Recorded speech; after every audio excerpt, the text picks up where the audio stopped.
Okay, ready to dive into something we all know a little too well. Let's hear it. The art of avoidance. Ah, yes. That feeling when you'd rather climb Mount Everest than face that pile of bills. Been there. Or suddenly, your sock drawer seems fascinating compared to that big project looming. The struggle is real. We've all been there. Yeah. But what if, and stay with me here, Okay. what if this dodging of discomfort is actually making things worse in the long run? Interesting question. So today, we unpack that. Avoidance. It really is fascinating, isn't it? That urge to avoid pain, it's deep in us. Deeply. Think way back, our ancestors. Okay. For them, pain often meant danger, right? Saber-toothed tiger, a bad fall, you had to avoid those things to survive. So basically, we're running on ancient software. Exactly. That hasn't quite gotten the memo about modern life. That's it. So we've traded those tigers for deadlines and awkward chats. And that wiring, great for our ancestors maybe, Right. can mess us up today. Absolutely. We end up dodging stuff that might actually be good for us, all to avoid a little discomfort. It's like our brains throw a tantrum at the mere thought of something unpleasant, Yeah. even if long-term it's beneficial. Makes you think, right? And then there's instant gratification. Oh boy. Oh, tell me about it. Everything these days, online shopping, streaming, it's all instant pleasure. Designed that way. And here's the kicker. Hit me. This constant instant gratification might be making us worse at handling discomfort. Or even waiting for good things. Exactly.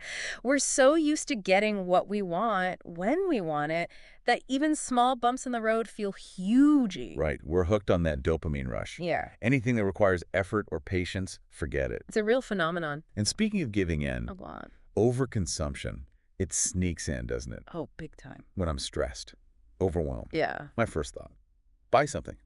Doesn't even matter what it is. We're here. Like I can shop my way out of a bad mood. Haha. You and everyone else. But it points to something deeper, right? Thing.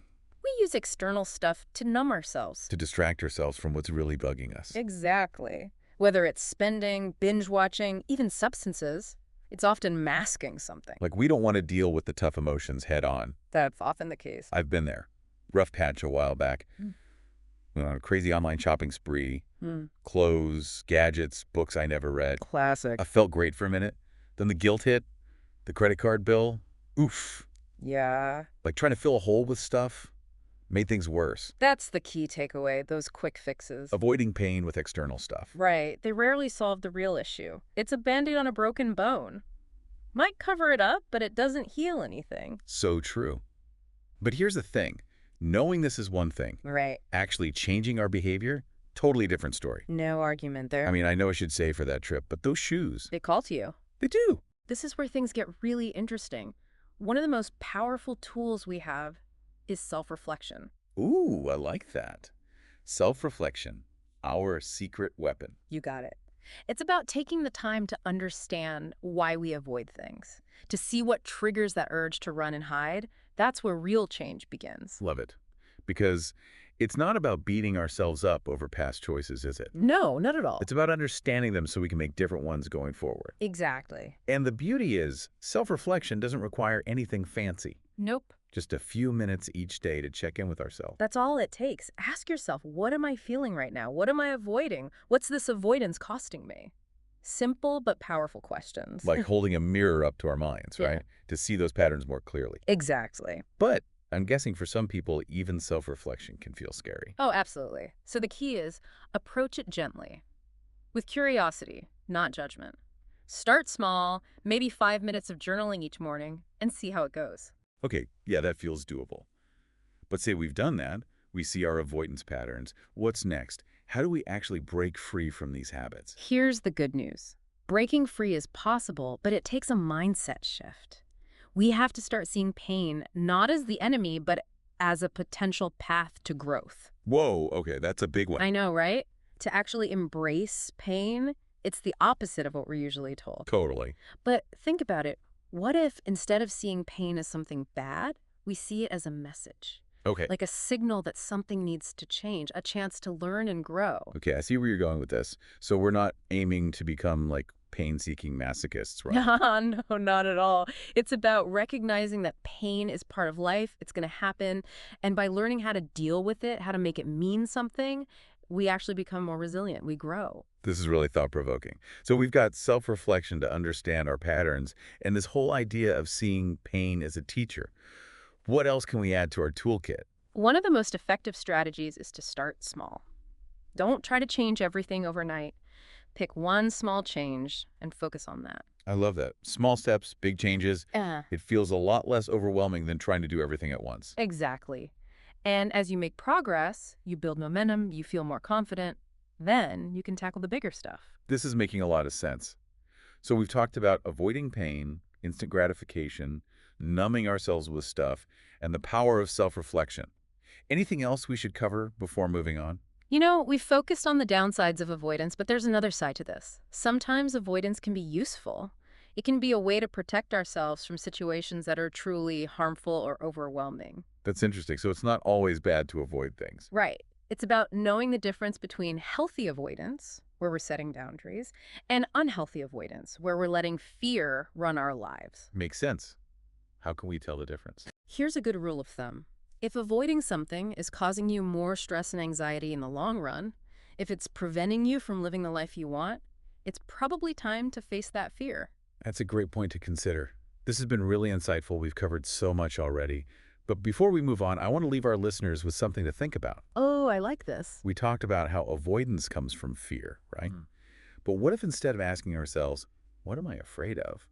We asked, what am I missing out on by staying stuck in this pattern? Wow, that's powerful. I love that. It's something we should all ask ourselves because the truth is, on the other side of fear, on the other side, the pain we're so busy avoiding, there's often a world of possibility and joy, and we might miss it completely if we stay stuck. So well said. We'll be back soon to go even deeper into this whole idea of pain and avoidance. Back again. Before the break, we were talking about this whole idea of reframing pain, seeing it as a chance to grow. And I know it sounds kind of strange. It is a tough one to wrap your head around, right? We're basically caught to avoid pain at all costs. Now you're saying we should embrace it. Well, think of it this way. Pain often tells us something's off, like a warning light. Okay. Maybe we're holding on to beliefs that don't work anymore or doing things that are hurting us. Pain's like a heads up. Instead of running from it, we should see it as a signal to change course, to Yeah. do things differently. You got it. It could lead to a more fulfilling, more authentic life. Now, I'm not saying go out looking for pain or anything. Right, not becoming a masochist. Exactly. But by shifting how we see pain, not as the enemy, but as a teacher, we can actually use it to our advantage. That's a really powerful way to look at it. But let's be real, sometimes pain is just overwhelming. You can't see any good coming from it. What do you do then? That's where self-care comes in, big time. When you're hurting, physically or emotionally, you've got to be kind to yourself. It's so easy to neglect that when you're struggling. It is, but that's exactly when it's most important. Makes sense. Like, putting on your own oxygen mask first before helping others. You can't help anyone if you're running on empty. So true. But let's get specific. We talked about procrastination earlier. Classic example of how avoiding something can backfire. We all do it, but for some, it's a real problem. Causes tons of stress. Got any advice for breaking that cycle? So procrastination is usually fueled by fear. Fear of failing, fear of what people will think, fear of the unknown. It's all fear-based. Okay. So step one, figure out what you're actually afraid of. Once you know that, you can start tackling it. That's a good starting point. Yeah. But how do you actually go from knowing what to do to actually doing it? It's easier said than done, right? Absolutely. One super helpful trick is called chunking. Instead of looking at a huge task all at once, you break it down into smaller pieces. Oh, I love that. It's like that saying, how do you eat an elephant? One bite at a time. You got it. Hmm. When you focus on just one small step at a time, the whole thing feels less scary. And as you finish each chunk, you build momentum. You feel more confident to keep going. Brilliant. Any other tips for our procrastinators out there? Accountability is huge. Find a friend, a coworker, someone who can support you, or join a group with similar goals. Community support. It's so motivating to know you're not alone, that other people understand what you're going through. Totally. And don't forget to celebrate your wins no matter how small. Every step towards beating procrastination is a victory. You mentioned earlier that sometimes avoiding stuff is actually a good thing, like setting boundaries. Can you explain that a bit more? When does healthy avoidance become something that holds you back? That's a great question. It all comes down to recognizing when you're protecting yourself versus letting fear control you. For example, let's say you have a friend who's super negative, always bringing you down. It's perfectly okay to distance yourself from that to protect your own energy. That's a conscious choice. I see. So it's about being deliberate about it, not just reacting out of fear. Exactly. Unhealthy avoidance is usually about staying comfortable, even if that comfort zone is not good for you anymore. It's about playing it safe and missing out on life. So if you're constantly saying no to things, avoiding anything that makes you slightly uncomfortable, that might be a sign you're doing it too much. It could be. A good question to ask yourself is this avoidance really protecting me, or is it keeping me from something I want? That's a good one to ponder.